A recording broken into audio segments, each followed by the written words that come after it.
I was right on the money. This team tried to run, um, came to play defense, and they gave us a run for our money. Um, Sometimes when you play the weaker teams or the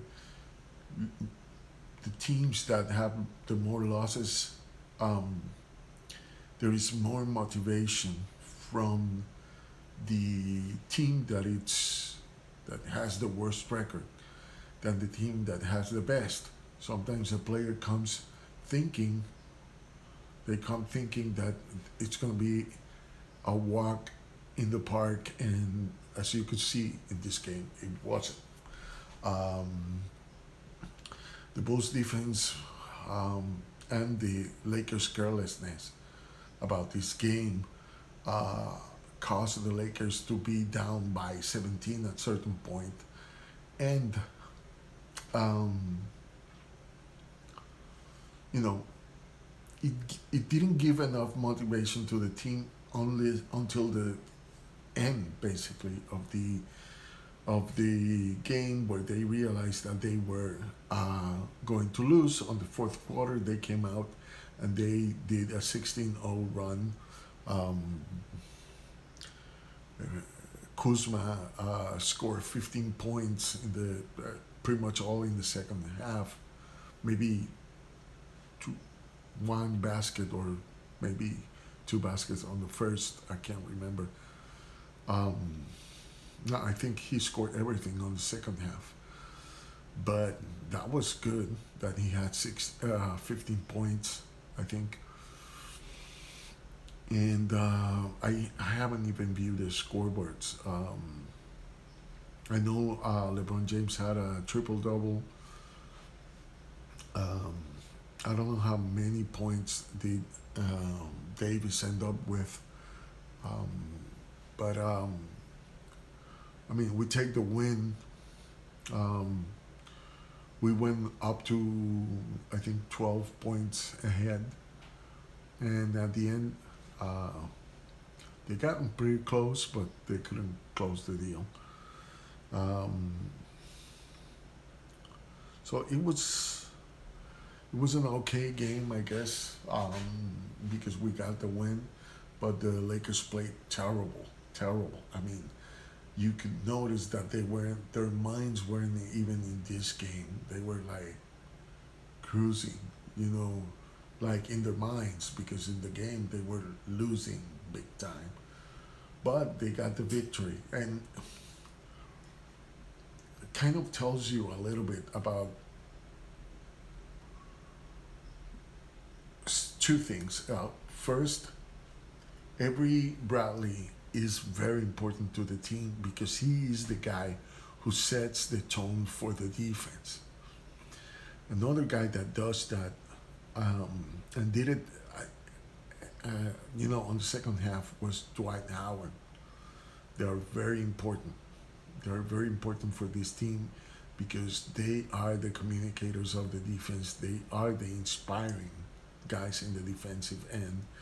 And once everybody else got inspired, um, that happened. Another guy that is important in our defense, and now you can see the value of this guy in the Lakers. And I am one that I said it before, and I don't feel like I need to hide this, but I have one of the worst critics of KCP, not just this year, last year. I was very, very, very hard on him. But one thing that people don't understand is that KCP, for Vogel, he's going to put KCP a lot because on the defensive end, KCP um, does does a good job as a defensive player. He might not be the best defensive players we have, but he does do defense, and he is very um, active in that role. So even though he doesn't score, and sometimes he does a lot of turnovers, bad decisions, and all that kind of stuff, in the on the defensive end, KCP is somebody we need from time to time. Um, I never thought I would say that because I'm one of those guys that has been saying, please, why this big contract on KCP? Why is he in this team still?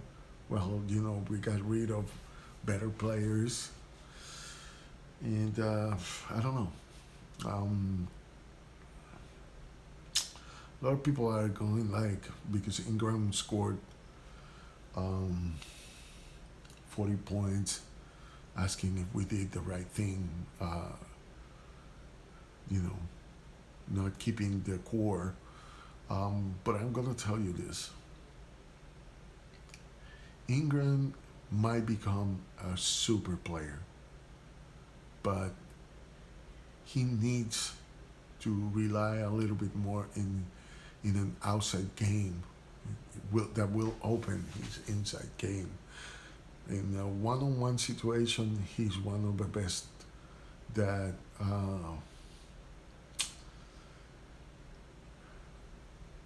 that I've seen lately.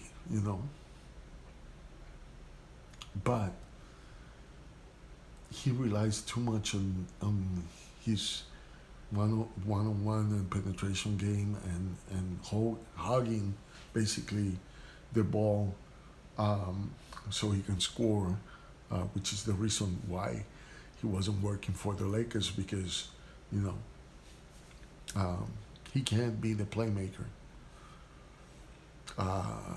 when he's making plays for him basically, and if you don't have an outside game, it's gonna hurt you. I mean, he can shoot the threes. He needs to be consistent, and eventually we can still have him back. Eventually. But for now, I think the and I don't, I never thought I was have to make this point again. We are better and you can see it. The Pelicans are struggling. We are thriving. We are top on the West. And the Pelicans are not near close to be a playoff team right now. And, I'm one of these people that wanted the Pelicans to see good because we all still, feel like Ingram and Lonzo and Josh Hart are still kind of ours. Like we see them as Lakers still. So it was very nice, but to say that we should have kept them to not get Anthony Davis, whoever says that is crazy.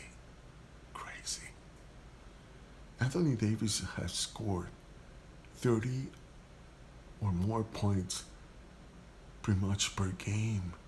I don't know how many he did score in this game, but he is our highest scorer. He's averaging 28.5 points per game.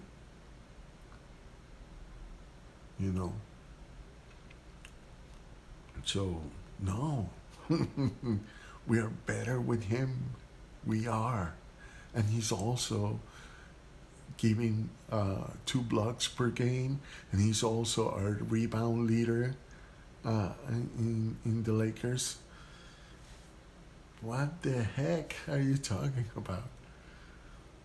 Just that in one player, and we still got Kuzma from the young core, who scored 15 today. And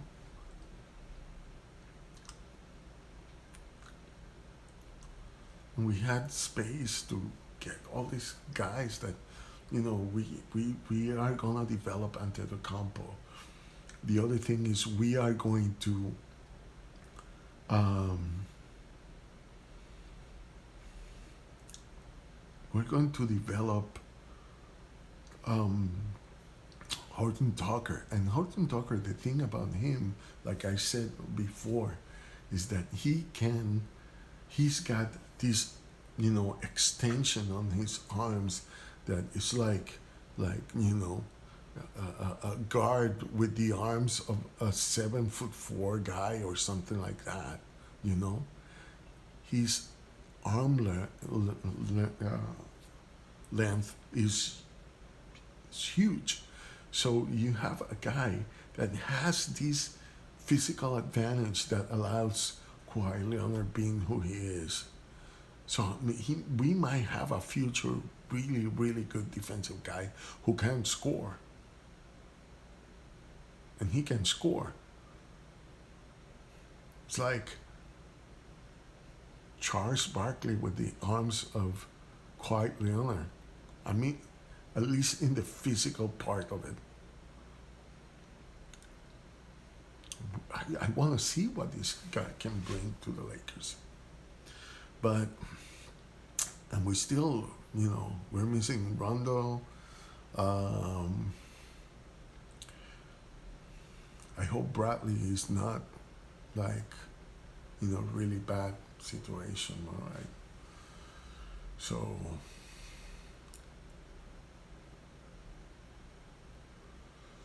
well, let's just see that everything goes well for the next times that we play, and that no injuries keep this Lakers team from the championship destiny. Well, I see you guys. Go Lakers. This is the end for me. Please subscribe. Please like this video. I am committed to put as much quality as I can on this, and I just wish you a good night, and happy rest of the week, and go Lakers. Bye-bye.